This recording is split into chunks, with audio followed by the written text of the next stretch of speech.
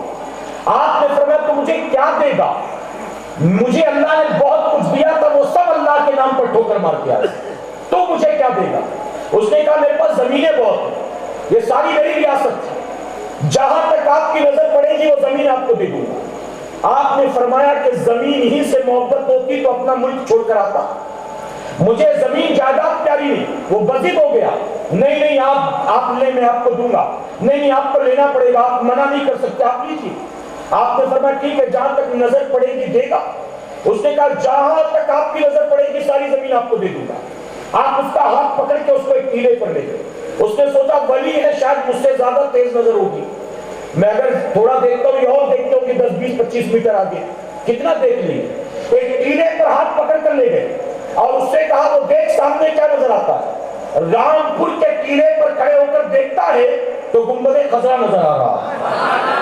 آپ نے فرمایا وہاں تک کی زمین تو مجھے دے گا، وہاں تک کی زمین دے گا۔ قدموں کو پکڑ لیتا ہے، کہتا ہے حضور یہ تو میرے بس میں نہیں، یہ تو میرے بس کی بات نہیں ہے۔ گویا آپ نے بتا دیا اللہ کا ولی اگرچہ پیوند لگے کپڑے پہنتا ہے، وہ دنیا کے پیچھے نہیں بھاگتا، لیکن دنیا اس کے قدموں میں غلام بن کر رہتی ہے۔ ہم دنیا کے پیچھے پیچھے بھاگتے، نتیجہ یہ ہوتا نہ دین ہاتھ لگتا دنیا ہاتھ لگتی، لیکن اللہ کا ولی ہمیشہ دین کے دامن کو تھامے رکھتا ہے اور اللہ دنیا کو اس کے قدموں میں غلام بنا کر رکھتا ہے۔ آپ جانتے یہاں پر مجھے مخدوم ماہمی کا ایک واقعہ یاد آتا ہے۔ مخدوم فقی علی ماہمی رحمۃ اللہ علیہ، ایک مرتبہ ماہم کا ایک تاجر جو موتیوں کا تاجر تھا، وہ کہیں سفر پر جانے لگا، اس کے پاس چند قیمتی موتی تھے۔ اس نے کہا گھر میں رکھ کر جاؤں تو چوری کا ڈر، سفر میں لے جاؤں تو ڈاکوؤں کا ڈر، اسے امانت کے طور پر آپ کے پاس رکھتا ہوں، سفر سے آؤں گا تو مجھے لوٹا دیجیے۔ مخدوم ماہمی نے اس کے سارے موتی لیے اور قریب میں کنواں تھا اس میں پھینک دیا۔ اب وہ حیران، یہ کیا کیا آپ نے فرمایا کیا ہوا؟ اس نے کہا میں نے امانت کے طور پر دیا تھا۔ آپ نے فرمایا تمہیں امانت کے طور پر دیا نا، جا سفر پر، جب لوٹے گا تجھے دے دوں گا۔ اس نے کہا میں سفر پر نہیں جاتا، ابھی واپس کر دیا، میں سفر پر ہی نہیں جاؤں گا، ابھی دیجیے۔ آپ نے فرمایا اطمینان سے جا سفر پر، پریشان نہ ہو، ہم امانت میں خیانت کرنے والے لوگ نہیں، ہم دے دیں گے۔ اس نے کہا میں جاتا ہی نہیں، مجھے دے۔ آپ فرماتے اچھا ابھی چاہیے؟ میں تو کنویں میں اترنے والا نہیں، اب تجھے ابھی چاہیے تو جا خود اتر کر لے۔ اب مرتا کیا نہ کرتا، چونکہ مال اس کا تھا، بیچارہ جیسے تیسے کنویں کے اندر اترا۔ جب کنویں کے اندر گیا تو جا کر دیکھ کر حیران، کنویں میں اس کو مٹی پتھر کنکر نظر نہیں آتے۔ مخدوم ماہمی نے جو اس کے موتی پھینکے تھے، اس پورے کنویں میں چاروں طرف وہ موتی ہی موتی نظر آتے ہیں۔ حیران ہو کر باہر نکلتا ہے، قدموں کو تھام لیتا ہے۔ اللہ کے ولی نے بتا دیا اللہ کا ولی دنیا کے پیچھے نہیں بھاگتا ہے، اس کے ہاتھوں میں دین کا دامن ہوتا ہے اور دنیا اس کے قدموں میں غلام بن کر رہتی ہے۔ میرے پیارے آقا کے پیروانوں، اب چلیں دوسرے پہلو کی طرف۔ اعلیٰ حضرت عظیم البرکت الشاہ امام احمد رضا خان فاضل بریلوی رضی اللہ عنہ کی ذات۔ آپ نے ابھی سنا ہندوستان میں اسلام کا پرچم کس نے لہرایا؟ جی ارے میں پہلی بار آیا ہوں، آپ لوگ ایسے ہی سنتے ہیں کیا؟ میں نے تو بڑی تعریف سنی آپ کے علاقے کی، آپ تو رسپانس بھی نہیں کرتے۔ اچھا میری تقریر نعرے والی نہیں ہوتی لیکن سبحان اللہ والی ہوتی ہے، تو سبحان اللہ تو بولنا ہی چاہیے۔ آپ محبت سے کہیں تو ہندوستان میں اسلام کا پرچم کس نے لہرایا؟ جن کو نہیں معلوم ان کو بھی پتہ چل جائے اور بلند آواز سے کہیں کس نے لہرایا؟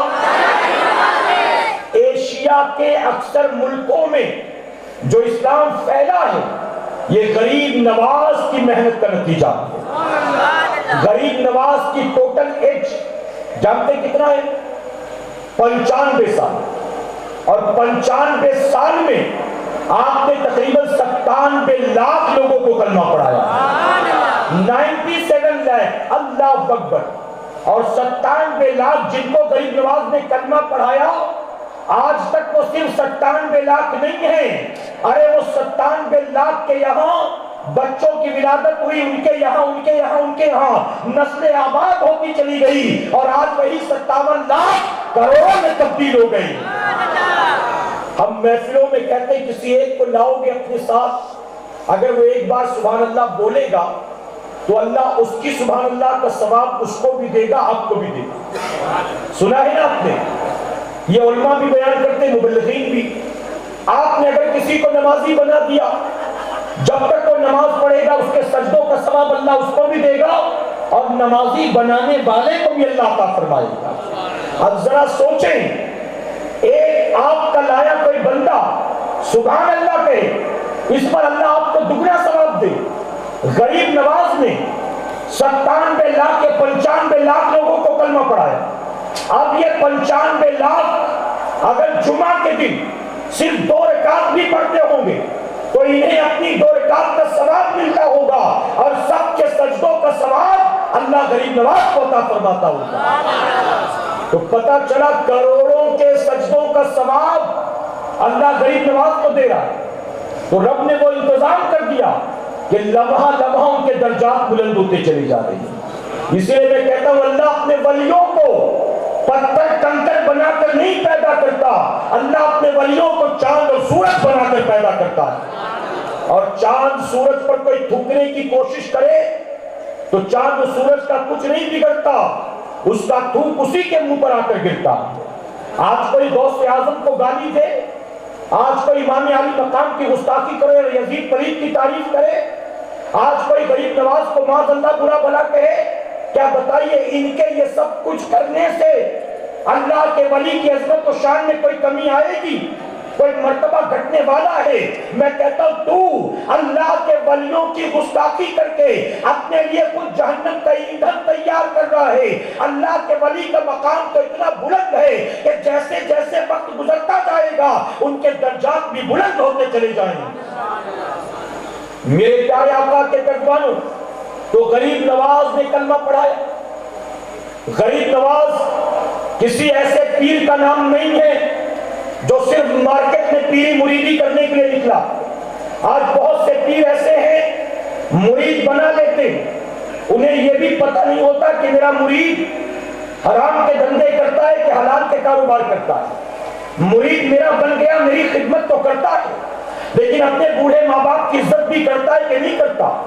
مرید میرا بن گیا، میرے سامنے تو غلاموں کی طرح کھڑا رہتا ہے لیکن اللہ کے سجدے بھی کرتا ہے کہ نہیں کرتا؟ ارے غریب نواز ہندوستان میں پیری مریدی کرنے نہیں آئے تھے، وہ جو بتوں کے سامنے سر جھکاتے تھے، وہ جو درختوں کو معبود بنائے بیٹھے تھے، وہ جو چاند و سورج کو خدا سمجھتے تھے، ان کی آوارہ پریشانیوں کو وہاں سے اٹھا کر اللہ کی بارگاہ میں جھکانے کے لیے آئے تھے۔ آج پیر بیعت کرتا ہے اور اپنا راستہ دیکھتا ہے، پھر مرید کی فکر نہیں کرتا، لیکن غریب نواز جانتے تھے اگر کلمہ پڑھانے کے بعد چھوڑ دوں گا یہ کلمہ بھی پڑھے گا اور مندروں میں جا کر چڑھاوے بھی چڑھائے گا، یہ بتوں کے سجدے بھی کرے گا، یہ آرتیاں بھی اتارے گا۔ اس لیے غریب نواز نے جن کو کلمہ پڑھایا تھا انہیں پوری طرح سے دین بھی سکھایا۔ آئی بات سمجھ میں آپ کے؟ حرام کیا ہے، حلال کیا ہے، جائز کیا ہے، ناجائز کیا ہے، قرآن کیا ہے، سنت کیا ہے، اللہ اس کے رسول کا فرمان کیا ہے، غریب نواز نے اپنے مریدوں کو مکمل طور پر دین کے سانچے میں ڈالا اور وہی غریب نواز کا دیا ہوا دین منتقل ہوتا رہا، ٹرانسفر ہوتا رہا، باپ سے بیٹے، اس سے پوتے، اس سے بیٹے، اس سے پوتے، یوں منتقل ہوتے ہوتے اس وقت تک پہنچا جب ہندوستان میں انگریزوں کی حکومت آئی۔ اب توجہ سے سنیے گا، تاریخ بیان کرتا ہوں۔ جب ہندوستان میں انگریزوں کی حکومت آئی، انگریز جب ہندوستان پر مغلوں کا تختہ پلٹ کر قابض ہوا، ہمارے علماء نے انگریزوں کی ظلم و زیادتی کو دیکھا تو ان کے خلاف جہاد کا فتویٰ دیا اور 1857 میں جنگ آزادی کا اعلان ہوا۔ اور ہمارے علماء آج جو لوگ کہہ رہے ہیں کہ مدرسوں کا شدھی کرن کیا جائے، مدرسوں میں بم بنانا سکھاتے ہیں، مدرسوں میں دہشت گردی سکھائی جاتی ہے، مدرسوں میں صرف جہاد کی ٹریننگ دی جاتی ہے، مدرسوں میں آتنکوادی پیدا کیے جاتے ہیں۔ تاریخ اٹھا کر دیکھ لو اپنے ملک کی، اس ہندوستان کی سرزمین پر انگریزوں کا مقابلہ کرنے کے لیے یونیورسٹی سے کوئی نہیں آیا تھا، سب سے پہلے آئے تھے تو مدرسے میں پڑھنے والے علماء اور پڑھانے والے علماء آئے تھے ان کے مقابلے میں۔ علامہ فضل حق خیر آبادی نے فتویٰ دیا انگریزوں کے خلاف جہاد کا، اور پھر مسلمان مقابلے میں آیا انگریزوں کے۔ کشمیر سے لے کر کنیا کماری تک ہزاروں علماء کو درختوں پر لٹکا کر پھانسی دی گئی، سولی پر چڑھایا گیا، توپ کے منہ سے باندھ کر انہیں اڑایا گیا، سینکڑوں نہیں ہزاروں علماء کو شہید کیا گیا۔ پھر انگریز نے سمجھ لیا اس ملک میں سب سے زیادہ ہم کو خطرہ ہے تو ان کلمہ پڑھنے والوں سے۔ توجہ ہے آپ؟ انگریزوں نے اینالائز کیا اس ملک میں سب سے زیادہ خطرہ ہے تو ان مسلمانوں سے، اور مسلمانوں سے خطرہ کیوں نہ ہوتا؟ اس کی وجہ کہ انگریزوں نے حکومت بھی مسلمانوں سے چھینی، مسلمانوں سے سب سے زیادہ خطرہ۔ اب انگریزوں نے کہا ان مسلمانوں کو توڑا جائے، ان مسلمانوں میں ایک ایسا فتنہ پیدا کیا جائے کہ مسلمان کسی ایک عالم کی آواز پر متحد نہ ہو سکے، اپنے علماء کی آواز پر ایک پلیٹ فارم پر اکٹھا نہ ہو سکے۔ اس لیے انگریزوں نے مسلمانوں میں پھوٹ ڈالنے کی کوشش کی۔ اچھا، انگریزوں کو خطرہ تھا مسلمانوں سے۔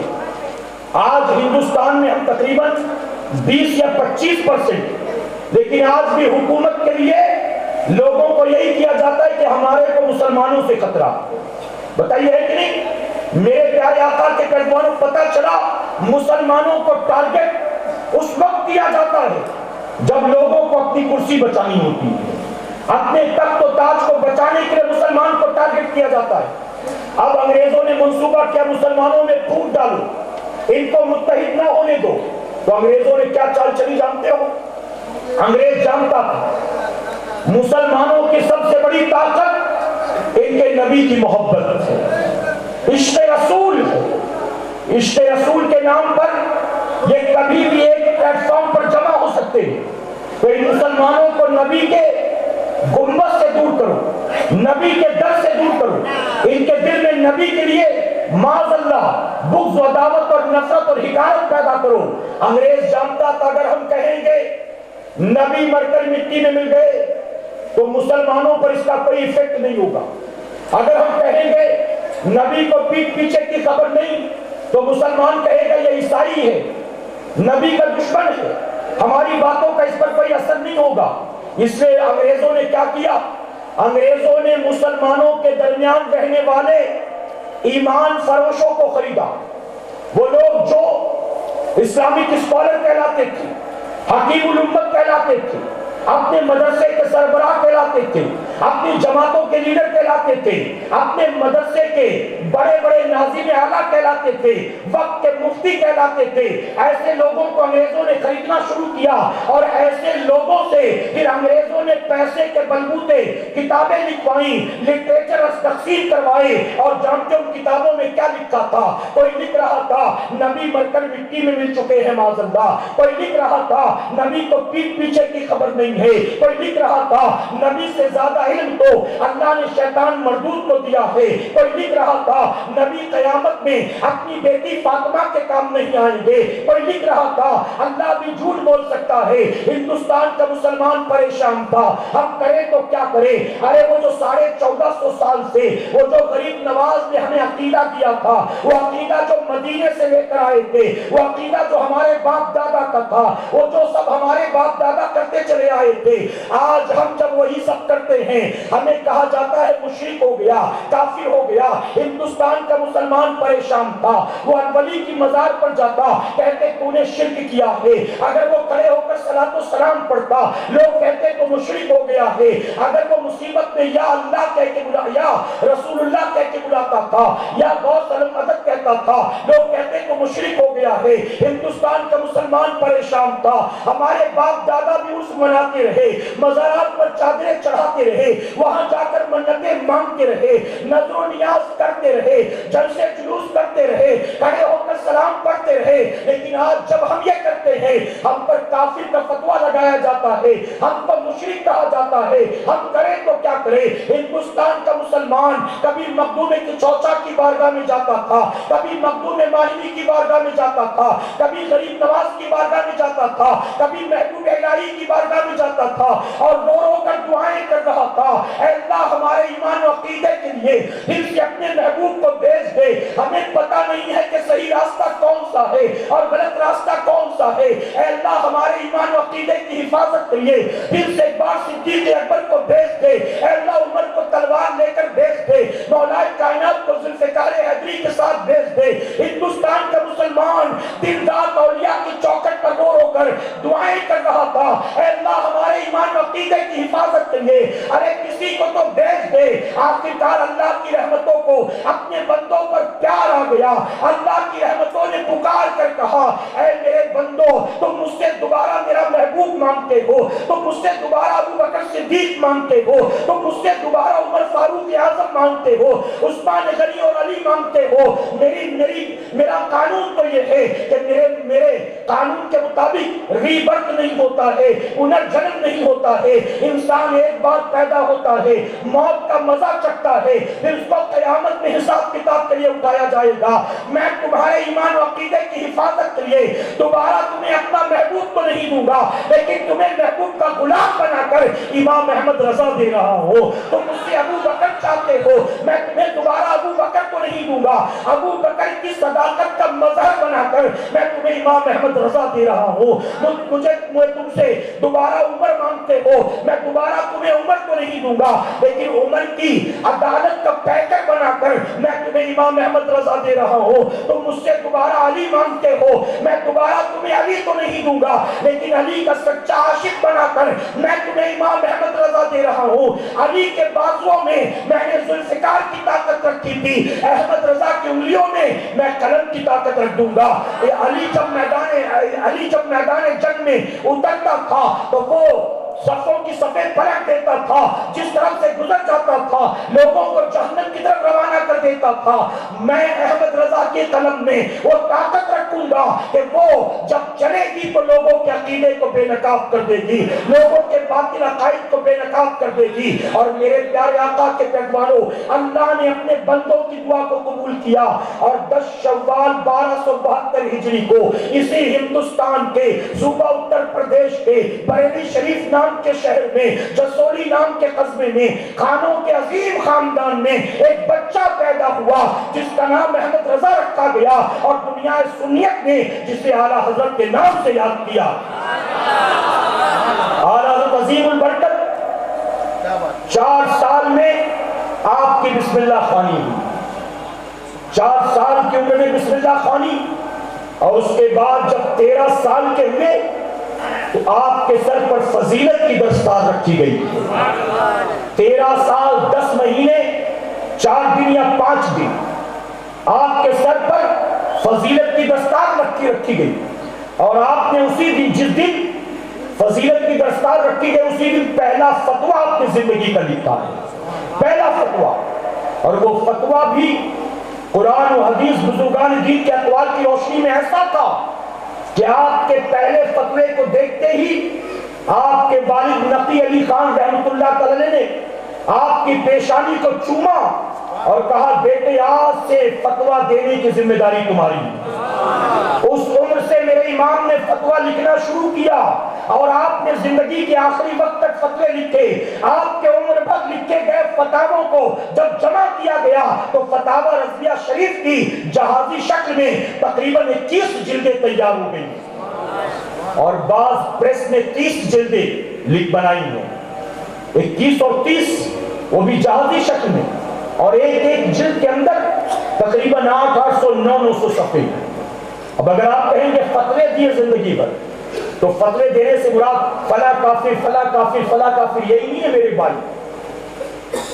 آج بہت معذرت کے ساتھ کہوں گا علماء کی موجودگی میں دنیا میں بہت سے لوگ ایسے ہیں جن پر پی ایچ ڈی کی گئی اور کی جا رہی ہے، چاہے وہ نہرو ہو، چاہے وہ گاندھی جی ہو، چاہے وہ کوئی اسپورٹس پرسن ہو، چاہے کوئی وہ فلم سٹار ہو، چاہے کوئی پولیٹیشین ہو، بہت سے لوگوں پر، ہٹلر پر بھی نہرو پر بھی، گاندھی جی پر بھی پی ایچ ڈی کی گئی، ریسرچ کی گئی، لیکن ہر اسکالر یہ کہتا ایک شخص پر جب ہم نے تحقیق کرنی شروع کی تو پیدائش سے لے کر مرنے تک اس کی پوری زندگی پر ریسرچ کر کے اسے کتابوں میں جمع کر دیا، لیکن تنہا امام احمد رضا کی ذات وہ ہے کہ جن پر کئی سالوں سے ریسرچ جاری ہے اور ریسرچ ختم ہونے کا نام نہیں لے رہی۔ آپ جانتے ایک بہت بڑے یونیورسٹی کے اسکالر سے میری ملاقات تھی جو لوگوں کو وہاں اعلیٰ حضرت کے بارے میں پڑھاتے، انہوں نے خود یہ بات کہی تھی کہ حضرت ہم حیران ہیں، امام احمد رضا کی زندگی کے ایک پہلو پر ابھی ہماری ریسرچ ختم نہیں ہوتی کہ ان کی زندگی کے کئی اور پہلو نمایاں ہو جاتے ہیں، ابھی یہ چیپٹر کلوز نہیں ہوا کہ اس پر ریسرچ شروع ہو جاتی ہے، ختم ہونے کا نام نہیں۔ اور پھر انہوں نے ایک ایگزامپل دیا، انہوں نے کہا کہ ہدایت بخشش آپ اٹھا کر دیکھیں، اب چونکہ میں ناخواں نہیں تو میرا کبھی ایسا دیکھنے کا معاملہ نہیں ہوا کہ میں تلاش کروں، لیکن انہوں نے کہا آپ صرف ہدایت بخشش اٹھا کر دیکھیں تو اس میں اعلیٰ حضرت نے ایک نعت ایسی لکھی ہے کہ جس میں حضور کی شان میں آپ نے جو الفاظ پروئے ہیں وہ سارے ورڈز ایسے ہیں، سارے الفاظ ایسے ہیں کہ ہر جملے پر، ہر الفاظ پر لب ایک دوسرے سے ملتے ہیں، سبحان اللہ، یعنی جتنے ورڈز ہیں سب میں ہوٹ ایک دوسرے سے ملتے ہیں، پوری نعت۔ اور کہتے ہم دیکھ کر حیران تھے، چند صفحے پلٹے تو ایک نعت ایسی بھی مل گئی کہ پوری نعت اعلیٰ حضرت نے لکھی، اور پوری نعت میں جو اعلیٰ حضرت نے حضور کی شان میں الفاظ جمع کیے ہیں، پوری نعت میں پوری نعت مکمل ہو جاتی ہے اور کسی الفاظ میں ہوٹ ایک دوسرے سے ملتا ہی نہیں، ایک نعت ایسی بھی ایک نعت ویسی بھی، کہتے ہم حیران دیکھ کر۔ تو میں نے کہا کہ یہ اعلیٰ حضرت نے ذہن میں رکھ کر ویسے ورڈز جمع کر کے اس نعت کو لکھا تھا۔ آخر یہ ہوا کہ محض اتفاق ہے کہ باقاعدہ پلاننگ تھی، کہتے آپ نے بہت اچھا سوال کیا، اب ہم اس پر ریسرچ کر رہے ہیں۔ وہ کہتے آپ نے بڑا اچھا سوال کیا، ہمیں بھی نہیں پتا، ہم بھی ریسرچ کر رہے ہیں۔ تو امام احمد رضا کی ذات وہ ذات ہے جس پر ریسرچ ختم ہونے کا نام دے رہے ہیں۔ ہمارے ملک کے علاوہ کئی ملک ایسے ہیں جہاں آپ پر تحقیق جاری ہے اور کئی لوگوں نے آپ پر پی ایچ ڈی کر لی ہے، اور میرے پیارے آقا کے پیغمبروں، میرے امام کو کتنے علوم پر مہارت کی آپ جانتے ہیں۔ دنیا کی جو سب سے بڑی یونیورسٹی ہے آکسفورڈ یونیورسٹی میں تقریباً 32 یا 36 علوم پڑھائے جاتے ہیں، لیکن اعلیٰ حضرت پر جو تحقیق سامنے آئی ہے اس تحقیق کے مطابق ریسرچ کرنے والوں نے بتایا ہے امام احمد رضا خان فاضل بریلوی کو اللہ نے 104 علوم پر مہارت عطا فرمایا۔